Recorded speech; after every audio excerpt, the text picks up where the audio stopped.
Mi nombre es Antonia, y si algo aprendí desde niña fue que el amor puede doler más que cualquier herida física. Mi madre, Clara, fue una mujer fuerte, aunque la vida se empeñó en quebrarla.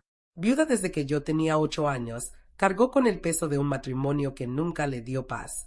Mi padre, aunque ya no está, dejó cicatrices más profundas que su ausencia. Era un hombre duro, egoísta, que jamás supo valorar a la mujer que tenía a su lado.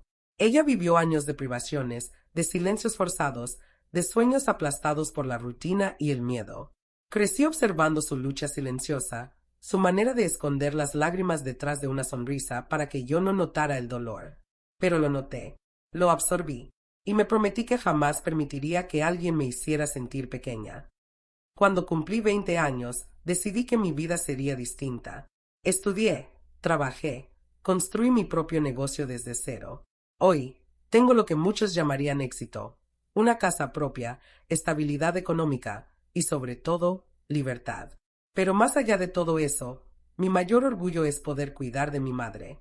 Le compré una casita en el campo, con jardín y cocina amplia, como siempre soñó. Le llené los estantes de libros, le regalé tardes de paz y, sobre todo, le devolví la dignidad que mi padre le robó. Me convertí en su protectora, su proveedora, su escudo. No por obligación, sino por amor. Porque ella lo dio todo por mí, y ahora me toca a mí devolverle un poco de lo que merece. Sin embargo, en medio de esta vida que parecía tan bien construida, apareció Gustavo, mi esposo. Al principio pensé que era distinto. Atento, dulce, inteligente. Me hizo creer que podía confiar. Y lo hice.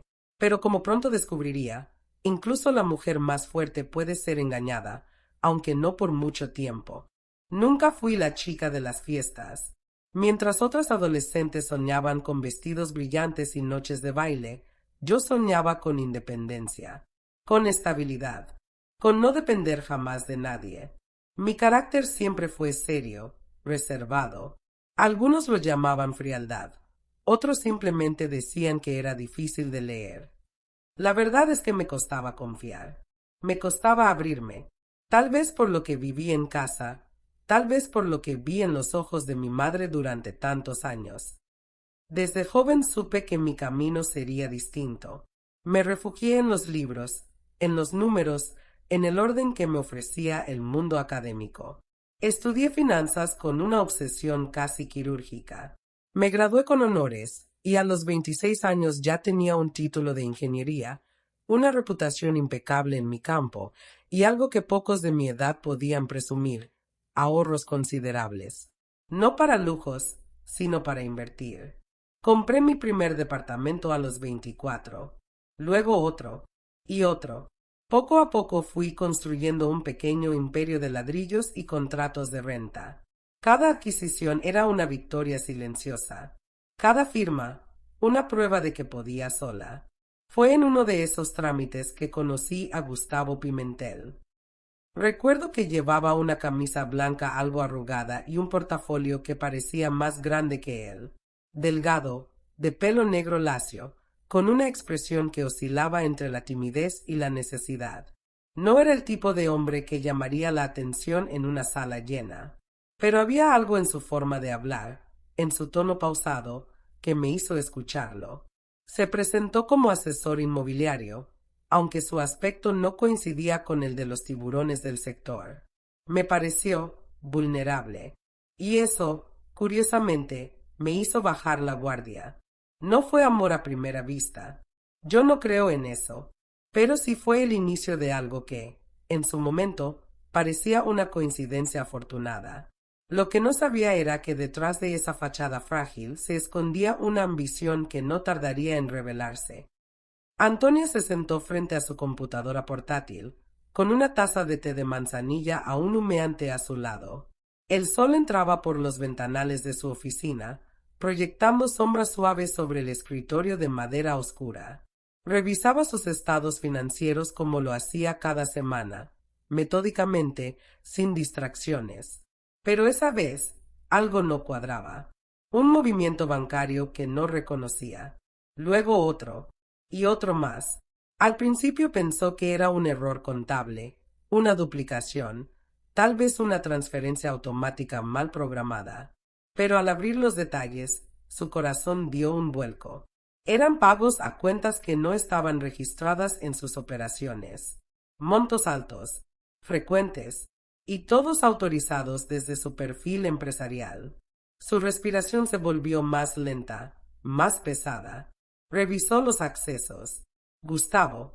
Él tenía permisos limitados, solo para revisar contratos. ¿Cómo había logrado entrar a sus cuentas? ¿Cuándo? ¿Por qué? La pantalla mostraba cifras, pero detrás de ellas había algo más. Una traición silenciosa. Una invasión a su mundo, a su esfuerzo, a su confianza. Antonia se llevó las manos a la cabeza, como si el gesto pudiera contener el torbellino que se desataba en su mente. No lloró, no gritó, solo sintió ese vacío que se instala cuando la decepción supera al enojo, porque no era solo dinero. Era el principio de una verdad que no quería aceptar. Gustavo no era quien decía ser. Y ella, que había prometido no repetir la historia de su madre, estaba frente al espejo de una nueva herida. Antonia caminaba por los pasillos de la firma con la misma elegancia sobria de siempre. Su traje negro impecable, su andar firme, su rostro sereno. Pero Alejandro Rodríguez, que la conocía más allá de las apariencias, notó algo distinto. En una reunión informal con el equipo, mientras hablaban de contratos y reformas fiscales, ella apenas participó. Sus ojos, normalmente atentos, parecían perdidos en otra dimensión. Al final de la junta, cuando todos se retiraban, Alejandro se acercó con discreción. Antonia, algo te pasa. Puedo ayudarte, dijo con voz baja, pero firme. Ella lo miró, vacilante. Su instinto le pedía silencio. Su historia le había enseñado a no confiar. Sonrió con cortesía, como tantas veces lo había hecho para protegerse. Estoy bien, Alejandro. Solo cansancio. Él no insistió. La respetaba demasiado para presionarla, pero algo en su mirada lo dejó inquieto. Días después, en una comida con un colega del sector inmobiliario, Alejandro escuchó un nombre que lo hizo fruncir el ceño: Gustavo Pimentel. El colega, sin saber la conexión, hablaba de un asesor que se jactaba de tener acceso a propiedades que no le pertenecían. Mencionó una relación extramarital, movimientos sospechosos y una intención clara de apropiarse de bienes ajenos. Alejandro sintió un escalofrío. No necesitaba más pruebas. Sabía que debía actuar. Esa misma tarde, pidió hablar con Antonia en privado. La citó en una sala de juntas vacía, lejos de miradas curiosas. Ella llegó puntual, como siempre, con su carpeta de documentos en mano. Pero no venía a hablar de trabajo. Antonia comenzó, con una seriedad que la hizo dejar la carpeta sobre la mesa. No quiero que malinterpretes esto. Te respeto profundamente. Te admiro. Y te tengo una estima que va más allá de lo profesional. Pero hay algo que debes saber. Ella lo miró, sin hablar. Su cuerpo se tensó. Tu esposo, Gustavo, no es quien dice ser. Me enteré por alguien de confianza. Tiene una aventura. Y está buscando la manera de apropiarse de tus bienes. No podía quedarme callado. El silencio que siguió fue largo. Antonia bajó la mirada. No preguntó cómo lo sabía. No pidió pruebas, porque en el fondo ya lo sabía. Solo necesitaba que alguien lo dijera en voz alta. Gracias, susurró, con los ojos humedecidos, pero sin lágrimas. No sé qué voy a hacer, pero gracias por decírmelo. Alejandro no la tocó, no la consoló. Solo se quedó ahí, firme, como un testigo de su dolor, porque a veces la verdad no consuela, solo libera. ¿Qué te parece la historia de Antonia? Puedes apoyar a este nuevo canal, regala un me gusta y suscríbete. Gracias.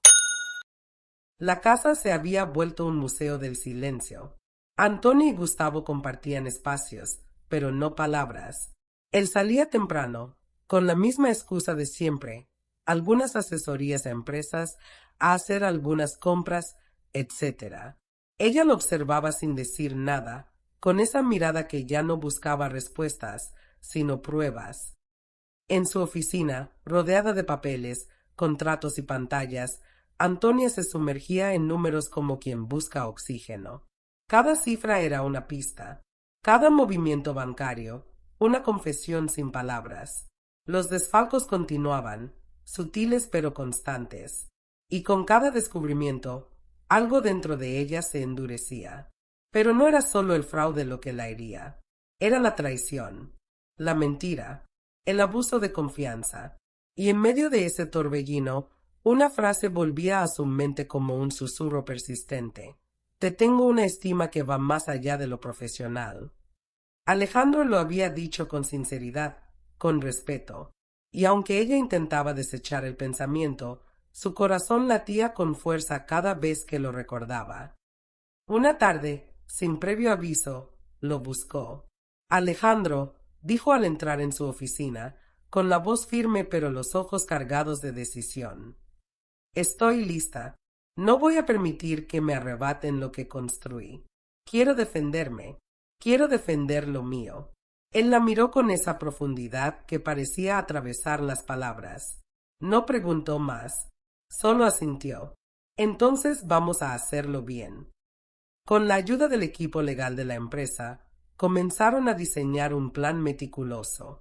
Revisaron cada documento, cada acceso, cada movimiento. Reestructuraron permisos, blindaron cuentas y trazaron una estrategia que no solo protegería sus bienes, sino que dejaría a Gustavo expuesto ante la ley.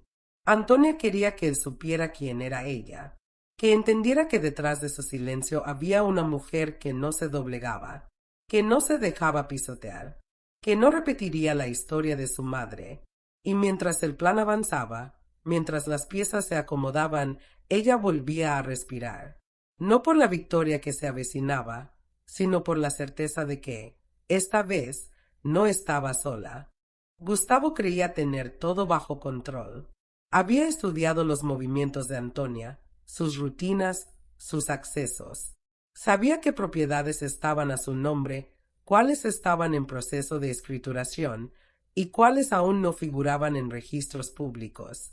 Su plan era simple: solicitar un crédito millonario usando como garantía los departamentos de Antonia, falsificar los documentos y desaparecer con el dinero antes de que alguien notara su ausencia. Lo que no sabía era que Antonia ya lo había descubierto, y que, junto con Alejandro y el equipo legal, había comenzado a preparar el terreno para que él cayera por su propia ambición. Todo comenzó cuando Gustavo presentó una solicitud de crédito ante una financiera poco escrupulosa, usando copias alteradas de escrituras que supuestamente lo acreditaban como propietario. Lo que ignoraba era que Antonia había reestructurado la titularidad de sus bienes días antes, blindándolos con cláusulas notariales que exigían verificación directa con su despacho legal antes de cualquier transacción. La financiera, al recibir los documentos, hizo lo que Gustavo no esperaba. Contactó al despacho de Alejandro para validar la información. Lo que siguió fue una cadena de revelaciones que dejó al descubierto el intento de fraude. Antonia no intervino directamente. Dejó que el sistema hiciera su trabajo. La falsificación fue evidente. Las firmas no coincidían. Los sellos eran burdos. Y el crédito, ya aprobado y transferido a una cuenta que Gustavo había abierto a escondidas, quedó registrado a su nombre, con cláusulas que lo hacían único responsable del pago durante 10 años. Cuando intentó huir, fue detenido por una denuncia formal de intento de fraude y falsificación de documentos. Las escrituras que pensaba llevarse estaban bajo resguardo legal. Los departamentos seguían siendo de Antonia. Y el dinero que pensaba usar para desaparecer se convirtió en una deuda que lo ataría por una década. Antonia lo observó desde lejos. No asistió al juicio. No dio declaraciones. Solo siguió con su vida, más fuerte, más libre. Porque a veces la mejor venganza no es destruir al otro, sino demostrar que nunca tuvo el poder de destruirte. Antonia estaba sentada frente al ventanal, con las manos cruzadas sobre su escritorio. No había tristeza en su rostro, solo una calma contenida, como quien ha cruzado un río turbulento y ahora observa la orilla opuesta. Alejandro entró con paso firme, un sobremanila en la mano. Vestía su traje habitual, pero había algo distinto en su mirada, una mezcla de alivio y algo más profundo, más íntimo. Aquí están, dijo, colocando el sobre frente a ella. El divorcio está listo. Solo falta tu firma. Antonia lo miró sin prisa. Tomó el sobre, lo abrió y revisó los documentos con la precisión que la caracterizaba. No tembló, no dudó. Firmó con trazos seguros, como quien cierra una puerta que ya no le pertenece. Gracias por todo, Alejandro, dijo, sin levantar la vista. No sé qué habría hecho sin tu ayuda. Él se sentó frente a ella, inclinado hacia adelante. Su voz bajó, como si las palabras necesitaran espacio para respirar. No lo hice solo por justicia, Antonia. Lo hice porque te admiro, porque me importas, y porque creo que mereces algo más que sobrevivir. Mereces vivir con paz, con alegría, con alguien que te vea como tú eres. Ella lo miró por fin. Sus ojos no se sorprendieron, pero tampoco se cerraron. Lo observó con esa intensidad que no necesita palabras. Alejandro, ahora necesito tiempo. Para mí, para entender qué quiero. Pero si alguna vez decido volver a confiar, me gustaría que estuviera cerca. Él sonrió, sin presionar, sin exigir. Solo asintió. Estaré cerca, sin prisa, sin condiciones. Y en ese instante, entre papeles firmados y miradas sinceras, algo nuevo comenzó. No un romance, no una promesa, solo una posibilidad. Y a veces eso basta.